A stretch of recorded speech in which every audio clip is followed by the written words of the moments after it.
हिंदुस्तान में 1000 की आवाज नहीं आती थी। उस वक्त हिंदुस्तान में जिस हस्ती ने इस्लाम का चिराग जलाया वो सुल्तानुल हिंद है, वो गरीब नवाज मोइनुद्दीन है।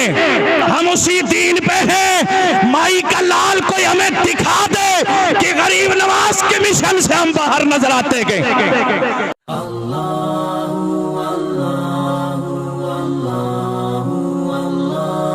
मेरे नबी ने जो दीन दिया था, जो इस्लाम दिया था, जो सहाबा ने अपनाया, जो अहले बैत ने अपनाया, और वही दीन वो इस्लाम लेकर के हिंदुस्तान की सरजमीन पर जब कुफ्र और शिर्क के अंधेरे छाए हुए थे और जनाबे वाला इस्लाम का ईमान वाला कोई बंदा नजर नहीं आता था, इस्लाम का चिराग बुझ गया था।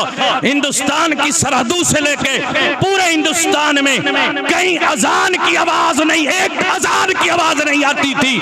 उस वक्त हिंदुस्तान में जिस हस्ती ने इस्लाम का चिराग जलाया वो सुल्तानुल हिंद है, वो गरीब नवाज मोइनुद्दीन है।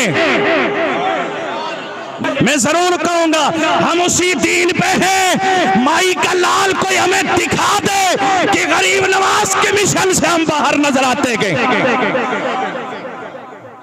गरीब नवाज ने जो हमें इस्लाम दिया, जो दीन दिया, जो पैगाम दिया, हम उसी पे कल भी कायम थे और आज भी कायम है।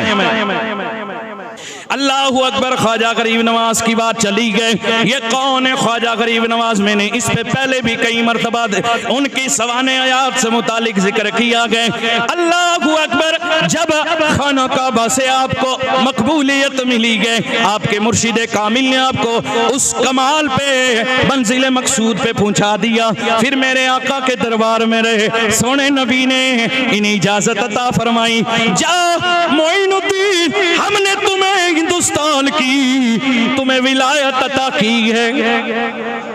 तो हम हिंदुस्तान के राजा महाराजा का जिक्र क्यों ना करें? इसलिए कि मेरे ख्वाजा यहाँ बादशाह दफन हो गए, यहाँ बादशाह पानी में बह गए, लेकिन मेरा राजा कल भी राजा था, आज भी राजा है, कयामत तक राजा रहेगा।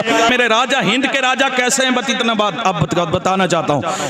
जब बार बार जनाबे वाला राजा पृथ्वीराज से मुकाबले में आने वाला हजरत सुल्तान शहाबुद्दीन गौरी बार बार आते, मुकाबला करते, शिकिस्त हार के सामने आप शिकिस्त हार खाने के बाद रवाना हो जाते।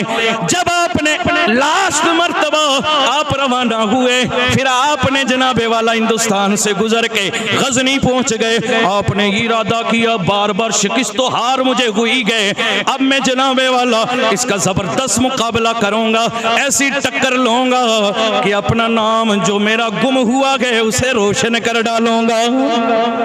मेरे ख्वाजा गरीब नवाज रदी अल्लाह ताला अन्हु आप अभी तशरीफ नहीं लाए गए, उनसे पहले मुकाबले पे मुकाबले हिंदुस्तान फतह करते करते सुल्तान शहाबुद्दीन गौरी आखिर गजनी चले गए। गजनी में उन्होंने तैयारी शुरू की, 1,20,000 का लश्कर तैयार किया, बड़ा ही जबरदस्त किस्म का लश्कर तैयार किया, बड़े जानबाज लोग आपने शामिल किए, मुकम्मल तैयारी हुई। आप सोच रहे गए अब ऐसा जबरदस्त तरीके से हमला करूंगा हिंदुस्तान के अंदर, इसे फतह कर डालूंगा, मेरे नबी का चिराग जला डालूंगा, इस्लाम का बोलबाला हो जाएगा। उधर आपने लश्कर तैयार किया, इधर मेरे ख्वाजा इतने में अजमेर आ गए थे। जब इस राजस्थान की इन पहाड़ियों से मेरे ख्वाजा का गुजर हुआ, उधर मेरे ख्वाजा राजस्थान की पहाड़ियों में से दरख्तों पहाड़ों में से गुजर गए थे। हालत ये थे लोगों, न घोड़े थे न सवारियां थी न कुछ और था, मेरे ख्वाजा चलते रह गए। अल्लाहू अकबर तवारीख में लिखा गए मेरे ख्वाजा चलते चलते पैरों में वर्म आ गए थे। मेरे ख्वाजा गरीब नवाज के पैरों के नाखून भी रास्ते में गिर गए थे।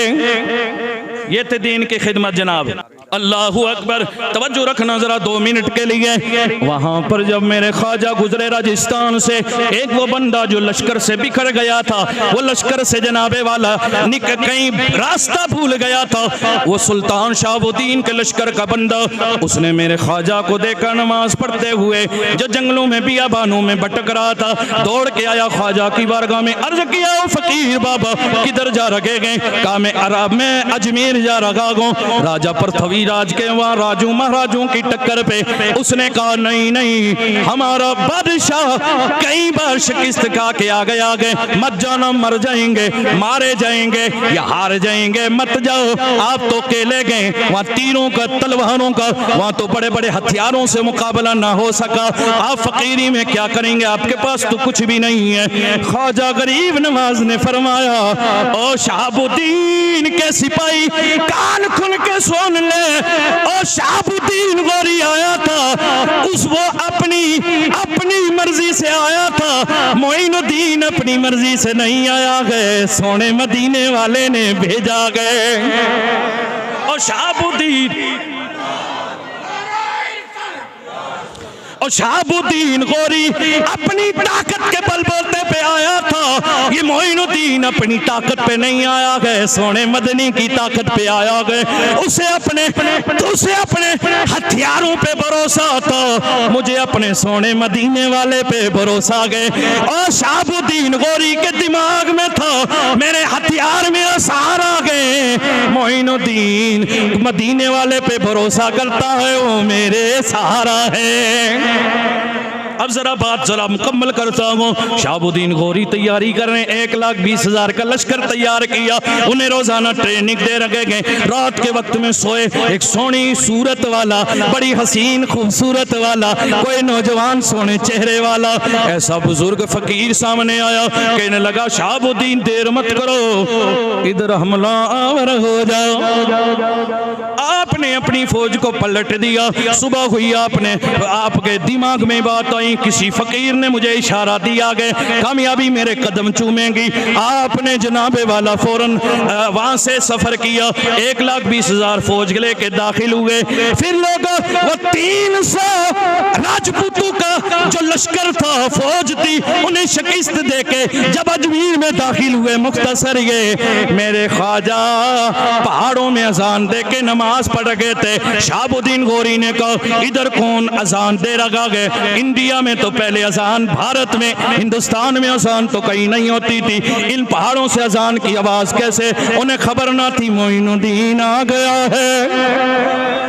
इतने में उन पहाड़ों की तरफ गए, देखा कि जमात हो रही गए, मेरे ख्वाजा नमाज पढ़ा रहे गए, पीछे मुरीद नमाज पढ़ रहे गए। जैसे ही देखा मेरे ख्वाजा को नमाज पढ़ाते हुए, फौरन पीछे खड़े हुए, जमात से नमाज पढ़ ली, सलाम फेरा।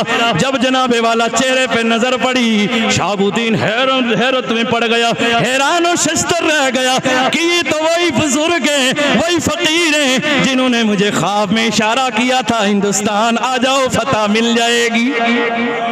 आपने फौरन मेरे ख्वाजा के कदम चूमे, बरशाई, अपना ताज कदमों में रखा, लिबास उतार के रख दिया, हथियार उतार के रख दिया। कहने लगे कि हाय हाय मुझे खबर ना थी, मैं सोच रहा तो वो फकीर कौन है, मुझे खबर ना थी, मोइनुद्दीन ही मुझे फतह दिलाने वाला गए। लिगाए वली में वो तासीर देखी बदलती हजारों की, तकदीर देखी।